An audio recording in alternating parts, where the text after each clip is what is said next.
தமிழகத்துல பெண்கள் மீது நடத்தப்படும் வன்முறைகளும் கொலை முயற்சிகளும் நாளுக்கு நாள் அதிகரிச்சுட்டே தான் போகுது.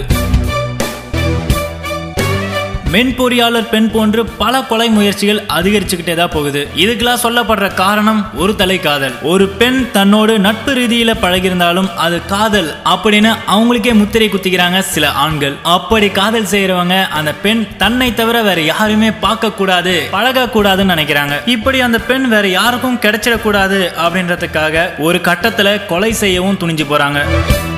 சென்னை தாம்பரம் பக்கத்துல இருக்க ஒரு பகுதியில வசித்து வரவங்க தான் இந்த தம்பதி. இவங்களுக்கு 2 மகன்களும் ஒரு மகளும் இருக்காங்க. இதுல இரண்டாவது பெண்ணான சோனியா +2 படிச்சு முடிச்சுட்டு அங்க இருக்க ஒரு சூப்பர் மார்க்கெட்ல வேலை பார்த்துட்டு வந்தாங்க. இந்த நிலையில கொஞ்ச நாட்களுக்கு முன்ன எப்பயும் போல சூப்பர் மார்க்கெட்ல தன்னுடைய வேலைகளை முடிச்சிட்டு தாம்பரத்துல இருக்க பஸ் ஸ்டாண்ட்ல காத்திருந்திருக்காங்க. அப்போ அங்க மோட்டார் சைக்கிள்ல வந்த வாலிபர் ஒருவர் சோனியாவை கூப்பிட்டிருக்காரு. ஆனா இவங்களோ போக மறுத்திருக்காங்க. அந்த இளைஞரோ வாக்குவாதத்துல ஈடுபட்டிருக்காரு. வாக்குவாதம் முத்தி போன நிலையில தான் மறைச்சு வச்சிருந்த கத்தியை எடுத்து அந்த பெண்ணுடைய கழுத்தை சரசரன்னு அறுத்திருக்காரு. அங்கிருந்த பொதுமக்கள் அதிர்ச்சி அடைஞ்சிருக்காங்க. உடனே சிலர் இந்த விஷயம் குறித்து போலீஸ் ஸ்டேஷனுக்கு இன்ஃபார்ம் பண்ணிருக்காங்க.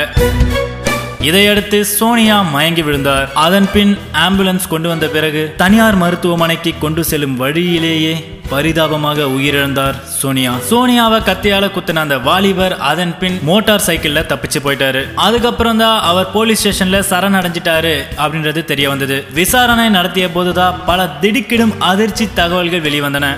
எஸ், சோனியா அண்ட் பிரசாந்த் 2 பேருமே பல வருஷமா காதலிச்சுட்டு வந்திருக்காங்க. தன்னுடைய காதலுக்கு எந்தவித பிரச்சனையும் இல்ல அப்படின்னு பிரசாந்த் தன்னுடைய நண்பர்கிட்ட சொல்லியிருக்காரு. பிரசாந்த் ஒரு பிரைவேட் கம்பெனில வேலை பார்த்துட்டு வரதா சொல்லியிருக்காரு. அது மட்டும் இல்லாம பிரசாந்த் அண்ட் சோனியா 2 பேருமே ஒரே தெருவில் இருந்திருக்காங்க. அதனால இவங்க 2 பேருக்கு இடையான பழக்கம் அதிகரிச்சிருக்கு.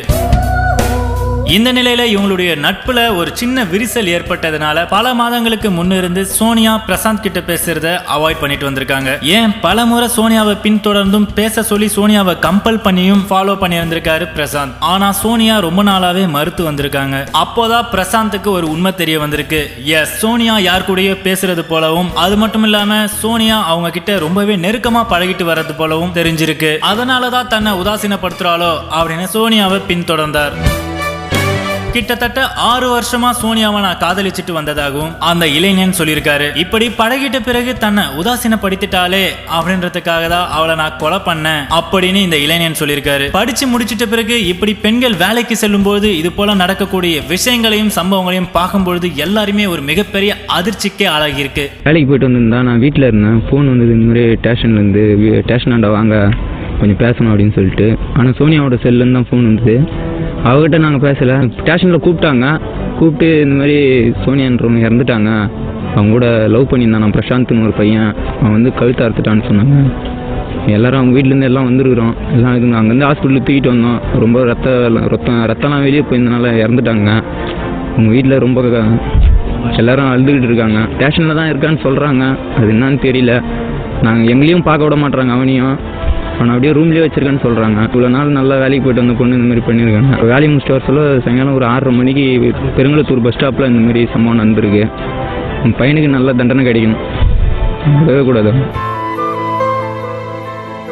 இது போல கொடுமையை எல்லாம் கடுமையான சட்டத்தினால மட்டுமே குறைக்க முடியாது. ஆண் பெண் நட்பு குறித்த சரியான பார்வை இல்லாததே இதற்கான முக்கிய காரணமா கருதப்படுது.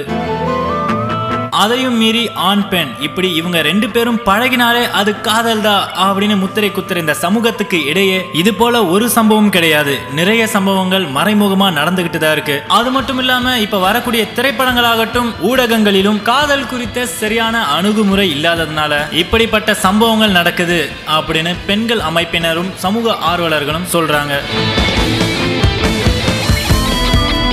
இதற்கான தீர்வு எங்கு கிடைக்கும்?